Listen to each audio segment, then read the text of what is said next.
himself as bait and said, come and look at me, and he's allowed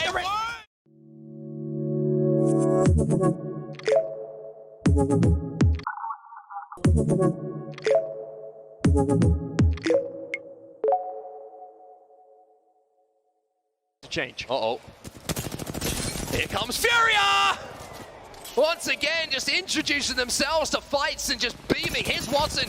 He gets one. He might even get two. It's huge flesh damage. And it's Alliance again who are on the receiving end of this. Alliance do not want to see Furia for the rest of this tournament. I mean, Alliance are just saying, give us a break. Let us rotate. Let us move around the map without being shot in the butt. But Furia are just trying to do what they can to pick up as many kills in these early stages as they rotate. Again, it's another team with just sheer aggression. Furia know that they can engage in this fight because I think they've been able to scout out the rest of the area and know there's not anyone close by. They could, however, the difficulty is they don't have the high ground, and here's Watson's got grenade markers all over his screen.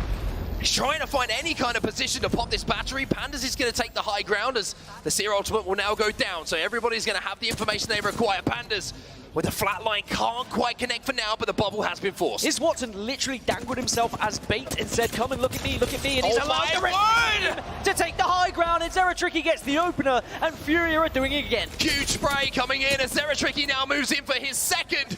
And Furia once again just bully a team. They take them apart, they pick them apart. Here's Watson, rejoins the fight now. But now here comes DF. They want we wanted a fight between the two most aggressive teams, and we're gonna get it. Furia, they lose one, they lose two. Panda's the last remaining player. They don't know where Pandas is. But there's three alive, and I think Pandas does not want any of this right now. I think, unfortunately for Furia fans, that DF will be more than aware, but no, it's gonna take to the skies. Oh, it gets cancelled! And now this is not good. Pandas does what he can. Furia are done. Annihilating, beaming. The Pulverix are going to be able to stay alive, but they are pretty much going into no man's land. They have no idea what's happening, and they run straight into a team. Run. Time to turn around, Pulverix. That's not an alleyway you want to walk down at night. As Optic Gaming now continue just to rain damage on all these teams trying to rotate in. One of those teams is Team Singularity. The Watson fences aren't going to be good news. They know the building is occupied, but somehow they've managed to find the side of a building which they can at least calm things down for a few moments. No one in position with a line of sight to deal damage. You can play it now, but you get very vulnerable a little bit later on as people start to kind of join the fray here. So you need a game plan. You need a position you're going to be trying to take from someone else. Speaking of positions, TSM on the very edge of the circle right now. They can avoid all these fights, but they will have to move after a minute passes. Yeah, they've got the furthest distance to move here, TSM, so very tough rotation for them to make. They're going to have to force their way in if they want to be involved in that end game for the second game in a row. Invictus Gaming still involved in this game as well. You can see them in that triad building right in the middle of your screen. Team Singularity, the team on the outside that we just saw land, they're going to be up against Invictus here, and they're trying to maybe get a little bit of poke damage, a little bit of prod damage down. Even though the high ground was everything moments ago, that big area, a lot of these teams who are on the low ground are going to be able to kind of sneak under these bones of whatever the chuff that is on the map, and you've just got to stay alive, and you can do so when you've got so much protecting you. Not just being careful here, just getting chipped away. I think all the teams that are in the area know that Optic are up on the high ground, or at least the A team is on the high ground, so they're trying to just exchange damage when they can, just to make their own lives a little bit easier, which then, with a kind of knock-on effect, makes everyone's lives a little bit easier. If the rest of the teams down on the low ground can focus Optic, everyone can survive here. There's a good position from several teams. Cloud9 in a little bit of trouble.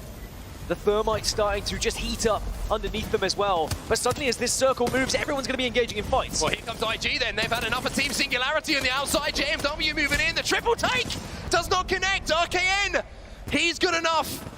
And so is his teammate. A Singularity will fall as ALGS pokes out and puts someone in the dirt. And that's going to be Dreamfire as well, losing one. That's good news for Cloud9, trying to catch them up on the leaderboard. In the grand scheme of things, Dreamfire are down to 2. Cloud9 still have a full 3. ALGS and Zach Mazer have to keep their teammate alive, though. Naughty, you managed to get out of that situation. Phoenix team will go down as well. TSM still alive here as well, as we're down to 11 squads as ImperialHal is lighting things up. Through the gas as well. TSM find themselves in such a good position. E6 at the moment, though. They can watch everything from the angle they currently find themselves in. Dreamfire out.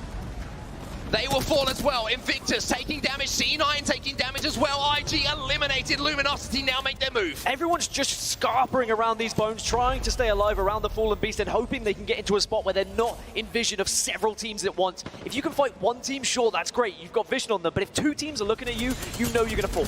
What a difference a comp makes for TSM. They look so much more comfortable, but here come Luminosity. Dealing so much damage, but it returned. The fire just flies in and rips away two of their shields. Luminosity using the tail, I think, of the Fallen Beast to their best advantage and actually have arguably some of the best coverage, but they also have to move. Cloud9 down to just stay naughty. He's got a slither at health, maybe a little bit of a shield swap. STSM in the kill feed once more. Element 6 are eliminated. Element 6 out, shield swap comes in, and Cloud9 trying to survive. Naughty trying to do what he can, and somehow, some way he is still alive. GMT, they've been in this spot the whole game. They've got the walls up. The fences are in position. Cloud9 finally eliminated. Stay Naughty does get taken down, but Optic, TSM, GMT, they're all still in position to win this game. Optic finally fall from the high ground. They now play the backside of this circle. LG still here as well. And now LG looking to swing onto TSM, but TSM are aware of this. ImperialHal will not let that ground be taken without a fight. The good thing for TSM, GMT are above them, but GMT will not move because they have fences. They've got arguably one of the better positions, they would think, so they're not going to try and take this fight. Instead, TSM are just going to directly face Luminosity and hope no one joins it. LG's going to have to show first here as well, so TSM have got a really interesting decision to make here. Do they want to try and take advantage of a battle that's happening between potentially GMT and Optic, or do they want to try and hold out Luminosity Gaming here? Their heads are on swivels, and Hal's got to make some big calls. TSM are saying, we hope everyone above us helps us by holding out that team, but no, the nades come to try and force TSM out, but they should be able to stay alive. Optic Gaming trying to take down TSM as well, and suddenly everyone got angles on them. Circle starts to close.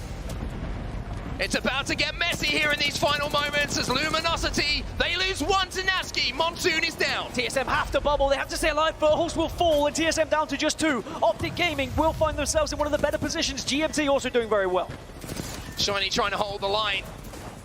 ImperialHal trying to get the shield swap. He gets the shield swap here, and now they send it on the team. Luminosity dealt with by TSM. More shield swaps available for them as well, but still Optic Gaming and GMT in such a good spot. But TSM can hide behind, but they're going to be focused. Well, the big thing here for TSM is if they can survive for just a second longer, GMT are going to have to drop. The longer that they survive here, TSM, the higher that their chances of winning this game become as Hal